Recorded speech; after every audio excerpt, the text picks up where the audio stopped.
banget sih ya. Takut ya? Ya, karena ngeliat pertama aja, apalagi dengar liriknya itu udah kita flashback ke kejadian nyatanya. Jadi emang kalau mau dibilang ini karyanya luar biasa, sebenarnya kan yang bikin mewek juga suaranya Mas Baby nih kan. Ya kan suaranya kan kayak hancur banget nih hati ya kan. Pas soalnya aku nyanyiin akunya hancur gitu loh, maksudnya suaranya. Kalau Mas Baby nyanyi itu udah pasti tuh bikin karena lagu itu kan nggak gampang ya, karena lagu itu tuh kayak berkata-kata tapi ada melodinya gitu. Dan saya yakin tuh pasti Mas Baby tuh itu karena emang udah senior dan memang udah ibaratnya papan atas atau apa, divo ya kalau bilangnya tuh. Jadi ngambil nada-nada yang sulit tuh itu udah pakem lah gitu. Karena kan low voice-nya itu kan sebenarnya jauh banget turunnya, dan alhamdulillah tuh pas dengar Mas Baby tuh, dan saya kan menciptakan lagu emang berdasarkan rasa. Saya ini bukan ahlinya kayak Mas Baby kan, emang udah. Nah cuman emang karena saya tuh pengen memberikan sesuatu ke Keanu, nah, jadi menulis lagu itu tuh betul-betul pakai rasa yang kayak Mas Baby bilang. Jadi waktu itu karena lagi COVID, terus di lapas itu diperbolehkan untuk main alat musik. Nah karena kan nggak ada kunjungan, nah alhamdulillah nih dapat gitar, ya kan. Nah itu awalnya tuh. Nah gimana caranya nih bikin notasi, kan nggak ada piano ya, jadi bingung gitu loh masuk gimana, berapa bar ya kan. Ya udah pokoknya genjreng aja. Nah minta tolong sama petugas apa untuk ngerekamin biar nanti itu bisa nyampe ke Mas Baby. Nah jadi kan waktu itu tanya sama itu kan tidak selayaknya kalau misalkan aku lagi bebas ya, karena masnya harus nunggu dulu seminggu, aku harus cari waktu dulu ya kan. Kalau misalkan boleh pakai wartel, apalagi lagi COVID waktu itu, jadi kita nggak boleh beredar di luar. Nah jadi pasti tuh aku minta tolong untuk dikirim, waktu itu ada Otong namanya kan, dan dikirim tuh nyampe nya ke Baby, feedbacknya tuh pasti 2 minggu. Ya kan lama banget kan ya itu ya. Jadi ya begitulah, tapi lagi-lagi itulah Mas Bayu. Sebenarnya kalau mau dengar lagunya tuh, kalau nonton itu pasti akan meleleh, karena denger aja udah hancur. Jawabannya sih ada di lagu itu tuh. Jadi pas di lagu itu liriknya kan ada kenangan itu yang menguatkan aku. Jadi sebenarnya kalau cerita panjang banget, tapi ya intinya tuh karena lagu itu yang akan menceritakan. Sebenarnya lagu itu tuh lagu alasan mengapa aku kuat. Jadi kan orang suka tanya tuh, Bejo kok kuat banget, Bejo kok kuat banget. Nah akhirnya kan alhamdulillah tuh Mas Eko tuh bisa menggambarkan itu tuh, oh ternyata tuh yang bikin kuat tuh ini gitu.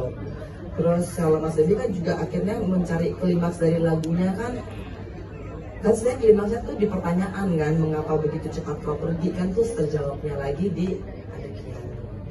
Sosok Mas Aji. Oke, lagi? Tanya lagi? Membuat Mas Aji tidak tergantikan. Banyak sih, itu ada bukunya tadi tuh, Langkah Tegak Mas Aji. Saya tuh. Oh, jawabannya di buku ya? Iya, jawabannya ada di buku tuh. Tapi boleh dong sedikit dari Mbak Endi, intinya sosok Mas Kenapa nggak Aji. bisa Ya karena saya kayak ngeliat Mas Aji tiap hari sih, karena Keanu kan plak banget ya Mas Aji. Jadi setiap kali kemana kayak ngeliat Mas Aji ke situ kan. Udah gitu ngeyelnya, terus bercandanya gitu kan, kata-katanya. Gagal move on ya. Ditambah dengan suara gue setiap hari gitu. Iya. Lagi lagi. Lagi ya. Karena harusnya Mas Aji cerita nih, ada satu momen di mana tuh dia susah banget itu loh buat ngetek, karena ntar katanya kayaknya ada Mas Aji Ninji ya kan. Nah, itu tuh menarik tuh. Tapi betul, aku merasa memang proses itu memang ya nggak tahu ya Allah alam, tapi hal yang nggak pernah terjadi, dan itu terjadi. Waktu itu sekitar jam aku lagi selesai beresin aransemen musik, aku telepon Irwan. Wan, coba ini udah hasil balance gua yang udah enak, sekarang tinggal gimana lo bungkus. Nanti mungkin sekitar jam 3 atau jam 4 lo kirim ke gua, jam pagi tuh. Karena aku emang nggak bisa tidur cepet, aku kerja malam. Nah terus udah gitu, udah aku kirim, oke Ben gitu. Nah ternyata jam setengah 3 atau jam 3 gitu, Irwan telepon aku, dia bilang, Beb, aku mau cerita nih. Kenapa? Kacau nih. Kenapa kacau? Apa namanya, kayak ada si Haji nih, dia bilang gitu. Kenapa emang? gua nggak pernah gini. Jadi studio dia tuh, dia cerita studio dia tuh memang di atas. Nah jadi karena pesanku jam 4 kita mau preview, jadi dia mau kerjain itu sekitar jam 3 sebenarnya. Jadi hasil preview itu semua di studio itu di set, maksudnya udah dimatiin lah kasarnya ya. Nanti jam 3 dia mau kerja lagi gitu loh. Nah dia turun ke bawah, itu tiba-tiba studionya nyala dan lagunya lagu itu. Lagunya terputar sendiri. Oh, oke. Itu dia kaget, dan hal itu nggak pernah terjadi di studio dia selama ini. Gua nggak tahu ya Beb, tapi jadi sih sampai bilang tuh cerita sama aku, enak kan Ji, dia ngomong gitu lagunya. Enak kan lagunya, udah dimatiin sama dia turun. Ya, oke. Jadi apa ya, dan itu juga terbukti juga ya. Waktu itu pada saat itu kan kita berhubungannya lewat Otong ya, almarhum ya. Nah, jadi Otong itu juga denger lagu itu di studio waktu itu sebelum aku preview ke NG. Itu dia juga, aku kaget nangisnya, benar-benar yang nangis jerit. Dan seminggu 2 minggu setelah itu ya NG ya, 2 minggu setelah itu dia dengar di studioku, dia nangis. Tolong, kenapa nangis? Santai aja, kan preview aja, aku bilang. Maksudnya Angie yang nangis, jangan dulu, aku bilang. Udah kan, dia nangis, gak tahu dia, gua tahu kayak gue sedih. Terus 2 minggu kemudian meninggal ya. Otong meninggal. Oke, aku dengar kabar itu. Masya Allah, lagu ini Ji, cepat-cepat rilis deh gitu.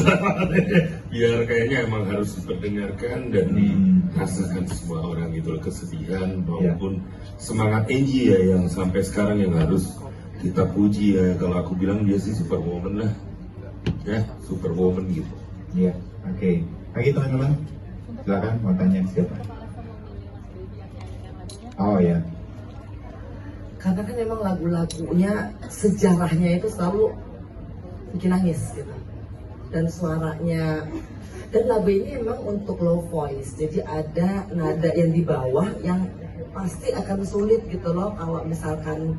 Gak tahu ya, aku tuh bukan juri seperti ini, cuma maksudnya aku penikmat musik gitu, dan aku membuat lagu dimana bagi aku tuh, aduh ini kok kayaknya pasti akan sulit buat penyanyi yang nggak biasa main di low voice. Ada alternatif nggak di kepala Angie kalau Baby nggak mau gitu misalnya? Nggak ada, karena emang pada waktu itu yang suaranya kayak Mas Billy itu masih yang low voice ya. Kalau misalkan suara yang mungkin tinggi itu kan banyak pilihan ya. Semua tuh banyak, tapi ini kan kalau nanti tanya Mas Billy itu kan lagunya kan mainnya kan di bawah semua gitu. Bahkan ke klimaksnya pun nggak nyampe klimaks notasi itu, tapi malah dia jatuh, dan jatuhnya itu kan dari nada tinggi ke rendah itu, dan aku rasa yang punya balance dan gak goyang gitu di suara rendah itu Mas Baby. Sulit tuh buat penyanyi itu buat main di nada bawah terus gak goyang. Kalau nada tinggi makin diteriakin mungkin makin stabil ya, tapi kalau nada bawah itu kan, apalagi di bait pertama kan itu rada-rada challenging gitu ya. Dan aduh kayaknya ini yang paling cocok nih Mas Devi, karena aku sendiri pun nggak bisa nyanyiin tuh lagu terus terang ya kan, pasti nada low-nya itu dan aku akhirnya jadi salut sama Mas Devi karena emang dia punya suara tuh yang low voice yang tangguh lah, artinya tuh nggak goyang, itu kan stabil.